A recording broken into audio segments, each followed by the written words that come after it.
Right, I don't know, Pigeon. Is it Shadown or is it Shadone? I like Shadow though. I like Shadown. Shadown even.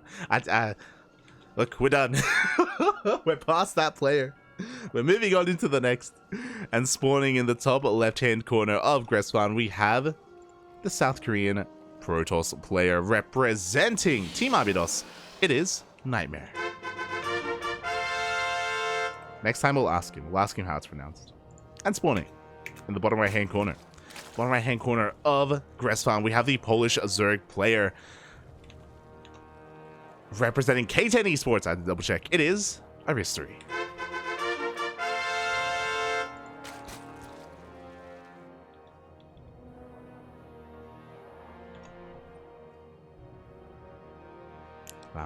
Vamonos.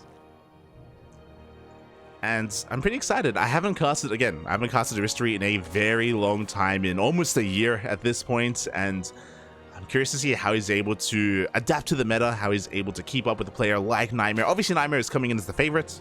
He's one of the favorites of the entire group. But I want to believe in the power of Aristori, of the Polish Zerg players. Let's go.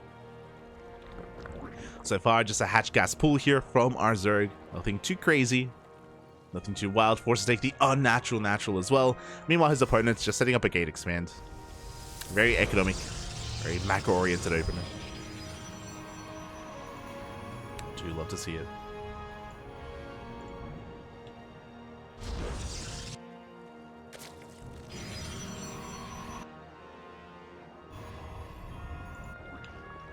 And yeah, we'll see how this all does shape up. Again, we have casted plenty of NightMare's PvZs, and he's a pretty aggressive player overall. I think NightMare, he thrives in the mid game, not so much the late game. I don't know if I've even ever really seen NightMare embrace Sky Toss, for example.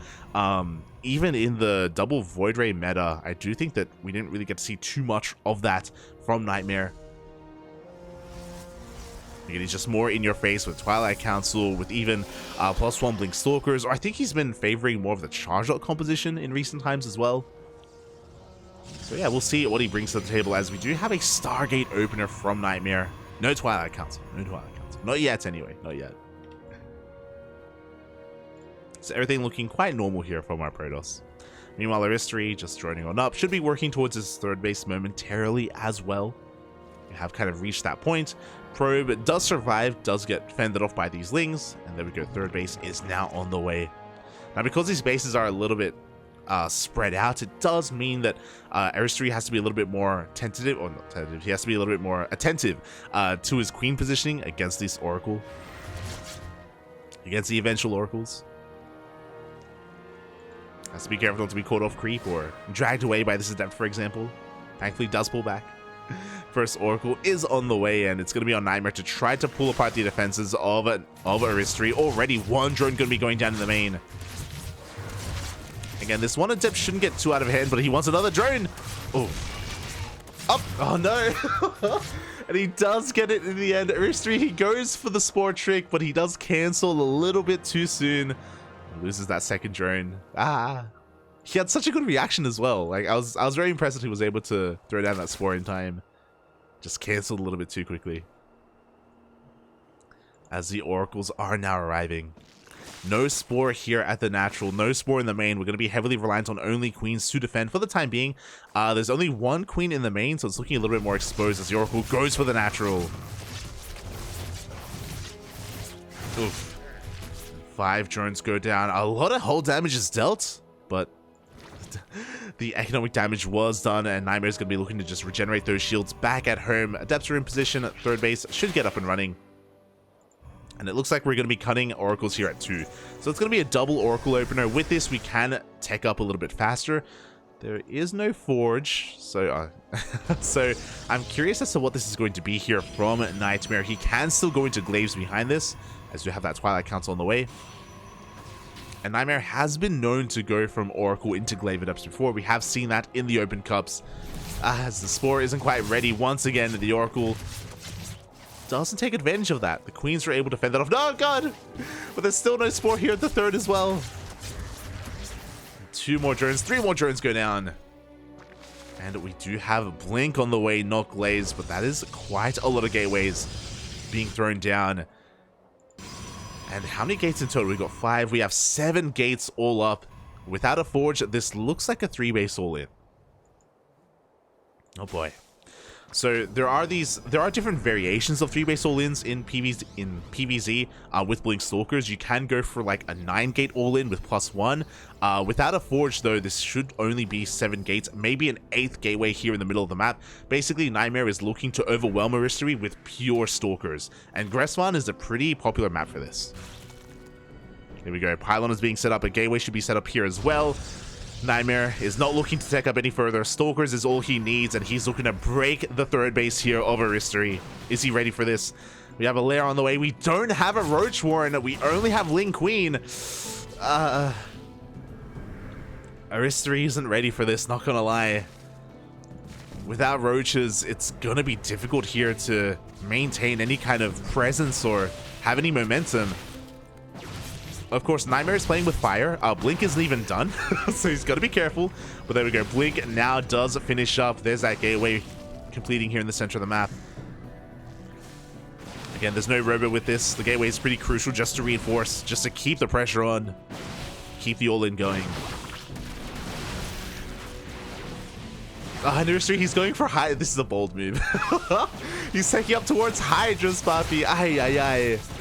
So Lingbane Hydra's coming up from Aristori, but that's good in a longer macro game, not so much when your opponent is already busting on through, busting down your 3rd. Your Hydras are on the way. The 3rd base already getting very low. The Lings, they do flood on forward. But the Blinks are looking too good.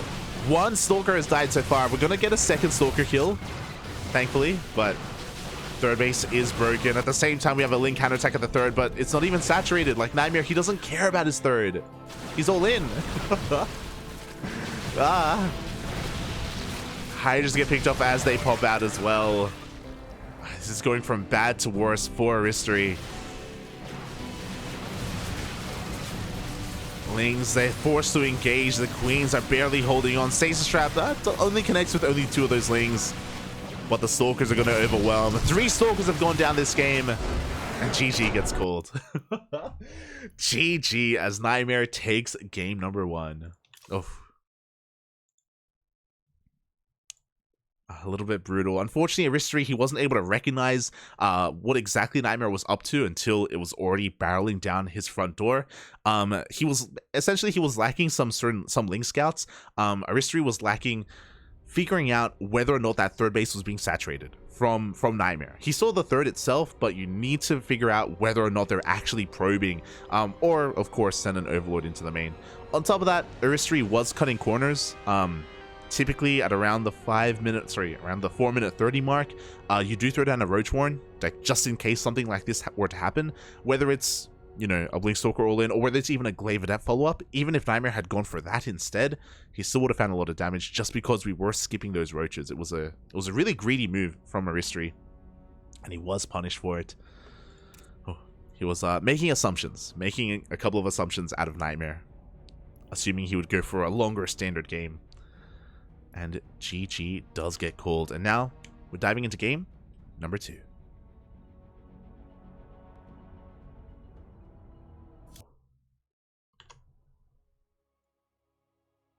Let's go.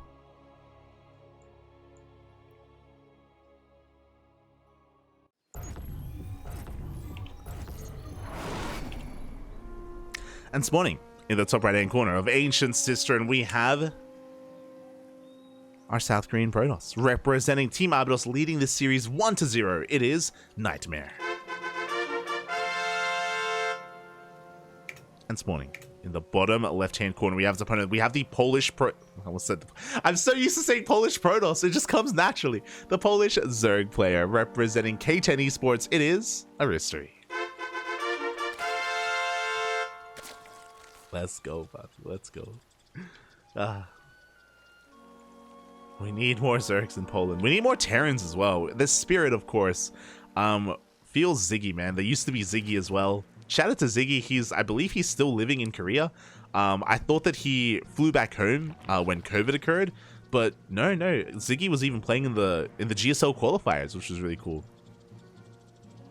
Still living in the land of Korea. I believe he's studying there. I do miss my cheesy Polish Terran player. Ziggy was one of a kind. Is one of a kind even. As this time Aristori is able to get his natural base up and running on location. Hatch gas pool. You love to see it. He's going to have an easier time defending his bases. Easier time, you know, protecting against anything like Adepts or even those initial Oracles. Good stuff.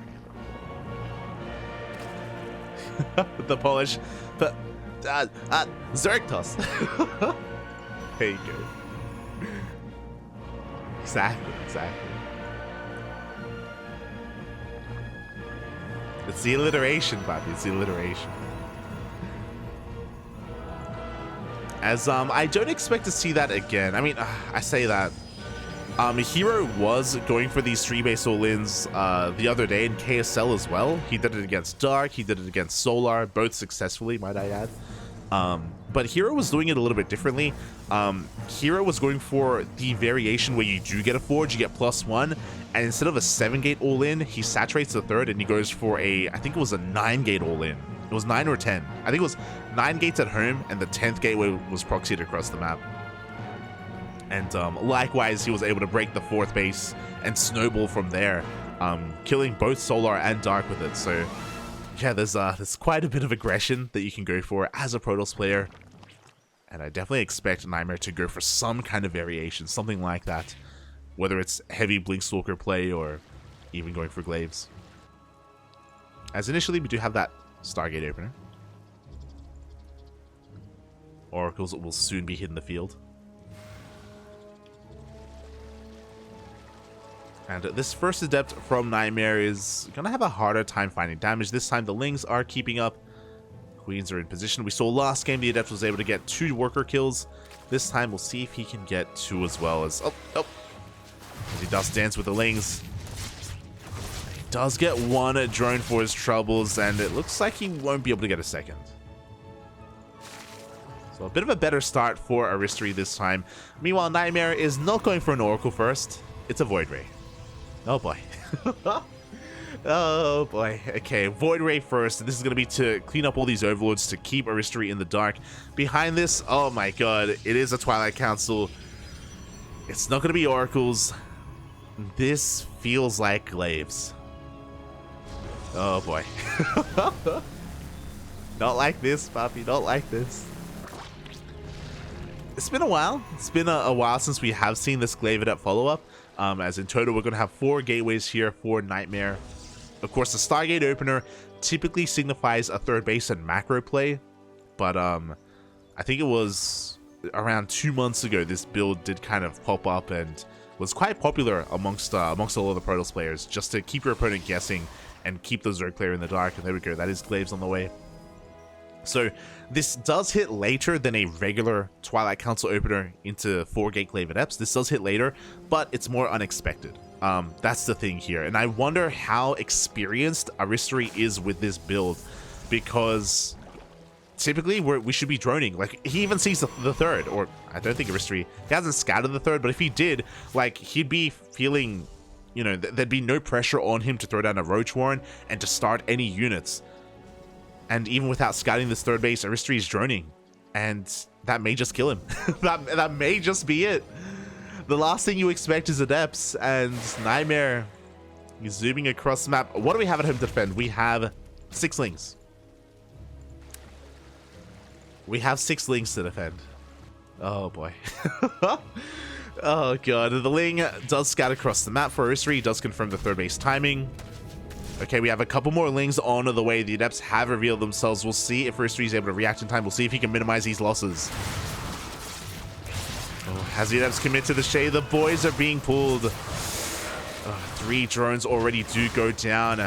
No mining at the 3rd base whatsoever. And NightMare, he wants to chase down these workers. Doesn't commit to the shade. Is content with just, yeah, making sure there's 0 mining going on here at the base whatsoever. Lings try to come in, but they get cleaned up one after the other. We commit to the shade, we get surrounded, but there aren't enough Lings to clean up these adepts. And NightMare, he did a great job at hiding this build. Aristori, again, may not be too experienced. I don't know how prevalent this is in the European ladder, but this did make the rounds on the Korean ladder. As 5 more workers have gone down. Now, this isn't game-ending damage, but this is crippling Aristori's economy. Behind this, working towards Blink. We're going for another gateway explosion. Like, we're not all in. This was only 4 gates. Bear that in mind. And there was a 3rd base behind it. Like, NightMare is macroing. Any more damage he does from this point is a bonus.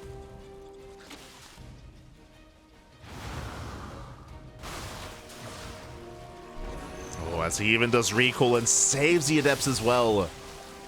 Make sure that he has something at home to defend against the counterattack. And the pressure doesn't stop. We have a Prism, we have Stalkers, we have Blink, and NightMare, he's going to be hitting the field once again, this time with a much more powerful army. With an army that can fight against Roaches. Void Ray even going to be delaying that 4th hatchery.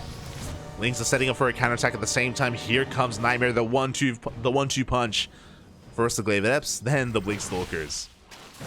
Oh, and we're just diving on top of the Roaches. The Lings are not back at home. We need them to help buffer, to help support the Roach Ravager army. But alas, they are not here. A couple of Adepts do shade into the main base. Lings are going for a wraparound, and they do catch the Adepts at least, but the Stalkers, they do slip away. They do blink back to the safety of that Prism. And these Adepts are going ham. 14 workers go down, the 3rd hatchery as well. And NightMare has snowballed out of control. Adepts still alive in the main. Yeah, the Queens are going down one after the other. The Roaches as well. GG gets called, and NightMare takes the series 2-0.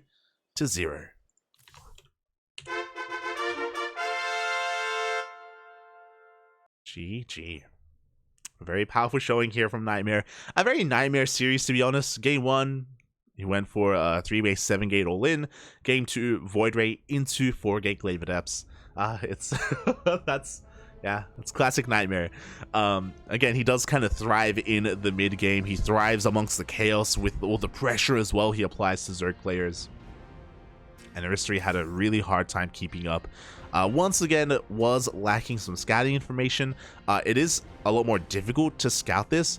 To be fair, this is also why a lot of the Korean Zergs have become accustomed to throwing down safety Roach Warrens. Even if it's a Stargate opener, they still throw down the Roach Warren anyway, at a reasonable time, you know, around 4-minute 30 to 5 minutes, just to make sure they have Roaches available in case there is some kind of follow-up like this, for example. Even if there isn't a Void Ray, even if it's an Oracle opener. That Glaive Adept follow-up is now possible. So, with that, GG, well played. NightMare will advance on into the next round. And Aristori gets knocked down to the lower bracket. And we're going to be following him. We're going to be following him into that lower bracket as well. Just to wrap up the first half of the broadcast, Aristori is going to be facing another Protoss player down there in an elimination match. It's going to be Rail.